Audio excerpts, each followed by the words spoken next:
रोटी, कपड़ा और मकान। आम आदमी को जीने के लिए ये तीन चीज़ें बहुत ही ज़रूरी है, लेकिन इसके अलावा भी एक और विशेष चीज़ है जिसके बिना शायद अब जीवन यापन करना बहुत मुश्किल है, और वो है शिक्षा। लेकिन शिक्षा आज के दौर में इतनी ज़्यादा महंगी होती जा रही है कि आम आदमी इस शिक्षा के बजट में पिसता चला जा रहा है। बहुत सही विषय है, क्योंकि पहली बार विधानसभा में स्कूल के मामला, स्कूली फीस का मामला उठा है। अब तक देखिए उच्च स्तरीय जो कॉलेज है या कॉलेज बनाने, विश्वविद्यालय बनाने की मांगे उठती रहती हैं, लेकिन फीस वृद्धि का मामला जो आम जनमानस जुड़ा हुआ, हर घर जुड़ा हुआ, हर बच्चे जुड़ा हुआ है, पेरेंट्स जुड़ा हुआ है। और आज के डेट में शिक्षा इतनी महंगी हो गई है कि एक आम व्यक्ति किस तरह से अपने बच्चों को पढ़ा रहा है वही समझता है। वृद्धि की जाती है या किसी अलग हेड में, मतलब जैसे रीएडमिशन के नाम पे या फिर बिल्डिंग मेंटेनेंस के नाम पे हर साल इस तरह की फीसें ली जा रही हैं, तो ये गलत है। इसके ऊपर कार्रवाई की जाएगी। यही जरूर देखें कि जो स्कूल की ग्रेडिंग हो, कौन स्कूल किस स्तर का है, उसमें फीस अगर वृद्धि करनी है तो किस स्तर पर करनी है, क्योंकि निजी विद्यालय जो है बच्चों के फीस से ही संचालित होता है। जो टीचर का पेमेंट होता है वो बच्चों के फीस से ही दिया जाता है। तो और पढ़ाई से बच्चे वाले जो बच्चे पढ़ रहे हैं 7,000 8,000 की किताबें, क्या किताब है, वही एनसीईआरटी में आप जाइए, वही किताब 1,000 रुपये में पूरे हो जा रहे हैं। और यहाँ आप किताब खरीदिए, उसका जो शिक्षा मंत्री नहीं, मैं तो कहूँगा कि विधानसभा में मामला का उठना, विपक्ष के द्वारा उठाना, ये बहुत सराहनीय है। दूसरी चीज़ की उस पर शिक्षा मंत्री का बहुत ही सकारात्मक जवाब देना, और जवाब देने के दूसरे दिन उस पर पहल करना, ये बहुत बड़ा मतलब कदम है सरकार की ओर से। रोटी, कपड़ा और मकान। आम आदमी को जीने के लिए ये तीन चीज़ें बहुत ही ज़रूरी है, लेकिन इसके अलावा भी एक और विशेष चीज़ है जिसके बिना शायद अब जीवन यापन करना बहुत मुश्किल है, और वो है शिक्षा। लेकिन शिक्षा आज के दौर में इतनी ज़्यादा महंगी होती जा रही है कि आम आदमी इस शिक्षा के बजट में पिसता चला जा रहा है। तमाम स्कूल हर साल रीएडमिशन के नाम पे और तमाम ऐसी सुविधाओं के नाम पर अलग अलग पैसे चार्ज करते हैं, फीस की बढ़ोतरी की जाती है और अभिभावक पिसते हुए मजबूरी में उन फीसों को भरता रहता है।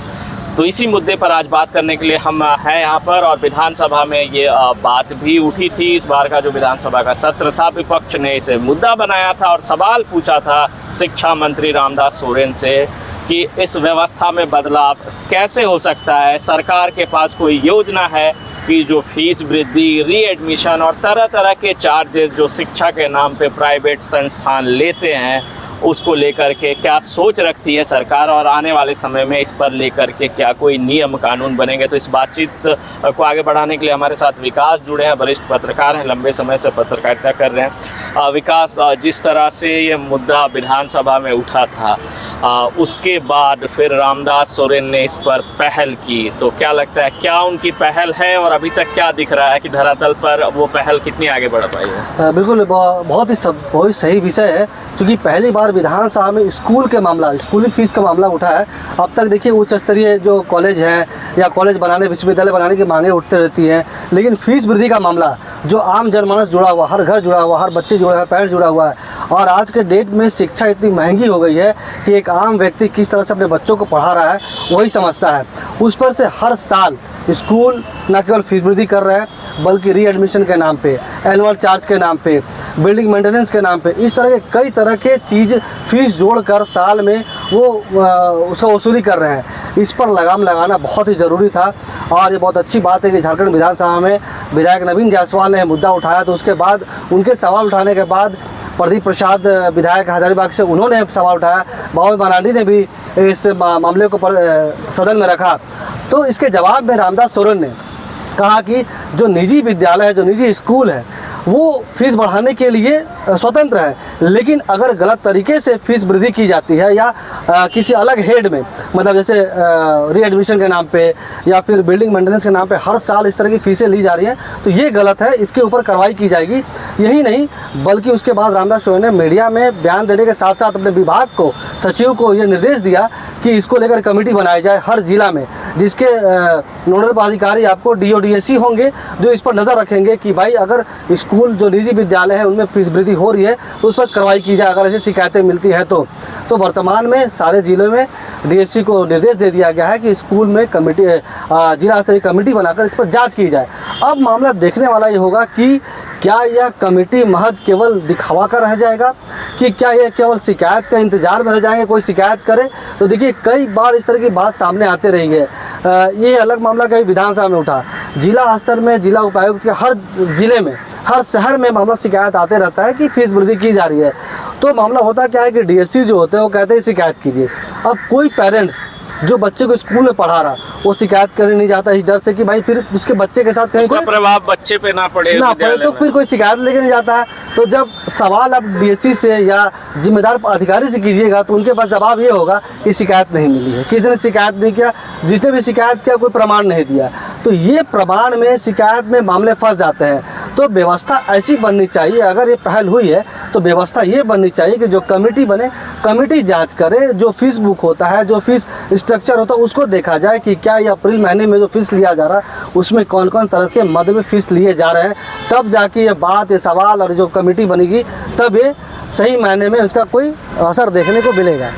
कुछ स्कूलों को नोटिस भी दिया गया है और साथ ही साथ क्या इस तरह का एक पैमाना तय नहीं होना चाहिए कि स्कूलों को ग्रेडिंग में, श्रेणी में बांटा जाए और इस श्रेणी के स्कूल हैं और स्कूल में अगर इस तरह की सुविधाएं हैं तो इतनी फ़ीस हो, सुविधाएं कम है तो फीस ये हो, एक स्ट्रक्चर होना चाहिए। तो सरकार को अगर इस स्तर पर सरकार पहल करे, जो बड़े जानकार हैं इस विषय के, शिक्षा के क्षेत्र के, उनके साथ बैठकर पहल करे और एक कमेटी का निर्माण करे और इस तरह के कुछ नियम लेकर आए तो कहीं ना कहीं लगता है कि ये जो व्यवस्था है खास करके फीस वृद्धि की, अगर अभिभावक चाहते भी हैं कि अपने बच्चे को अच्छे विद्यालय में भेजें, क्योंकि अच्छी शिक्षा आज का हर अभिभावक चाहता है अपने बच्चे के लिए, तो वो पीछे हट जाता है। बिल्कुल, बल्कि सही बात आपने कहा कि कमेटी जो बने ये ज़रूर देखे कि जो स्कूल की ग्रेडिंग हो, कौन स्कूल किस स्तर का है, उसमें फ़ीस अगर वृद्धि करनी है तो किस स्तर पे करनी है, क्योंकि निजी विद्यालय जो है बच्चों के फ़ीस से ही संचालित होता है। जो टीचर का पेमेंट होता है वो बच्चों के फ़ीस से ही दिया जाता है।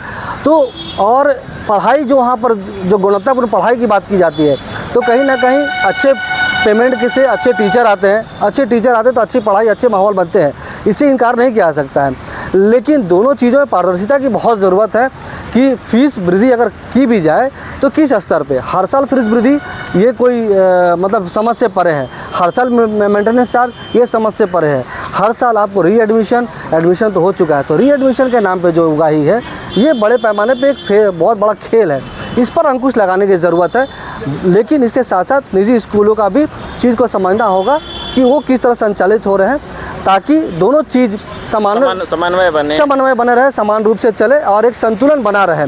बहुत ही ऐसी स्थिति ना हो जाए कि प्राइवेट स्कूल भी अपने आप को ऐसा महसूस करे कि वो बहुत अंकुश में है। तो उनको भी स्वतंत्रता होनी चाहिए। लेकिन फीस वृद्धि के मामले में आप फीस वृद्धि की बात कर रहे हैं, अगर आप देखें अभी किताब कॉपी का मामला था, कई अखबारों ने खबर भी, इसको मुद्दा भी बनाया। इसका असर अब क्या है कि ये मुद्दा बनता कब है, मार्च अप्रैल में, जब सारे पेरेंट्स स्कूल में किताब पूरी हो जाती, किताब बिक जाते हैं, तब मुद्दा बनता है। तो फिर कोई फ़र्क नहीं पड़ता, फिर अगले साल वही है।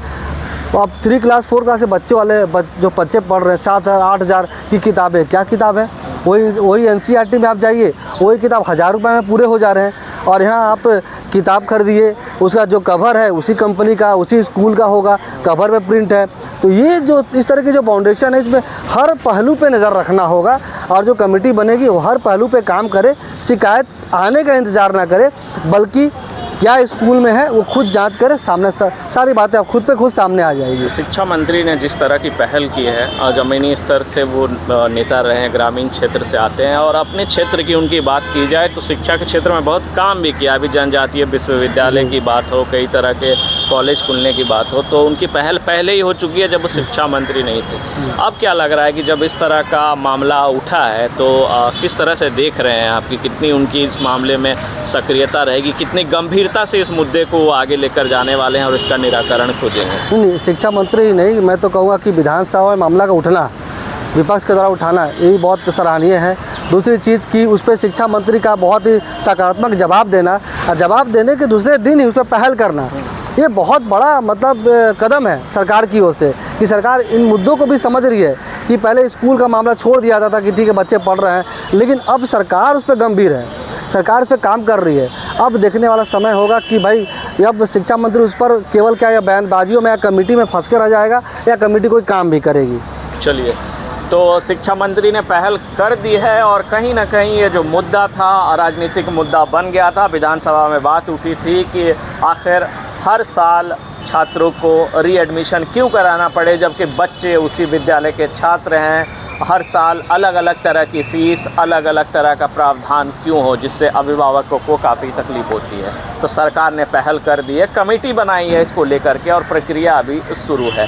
हम उम्मीद करते हैं कि इस पर पहल जो हो चुकी है उसका परिणाम निकल कर आए और ठोस परिणाम निकल कर आए, ताकि ये जो मुद्दा है, अभी जो राजनीतिक मुद्दा बना है, ये मुद्दा ख़त्म हो और कहीं ना कहीं अभिभावक जो है इस पूरे मामले से राहत मिले, उनको चिंता मुक्त हो पाए। तो बस खबरों के लिए इसी तरह हमारे साथ जुड़े रहें, देखते रहें न्यूज़।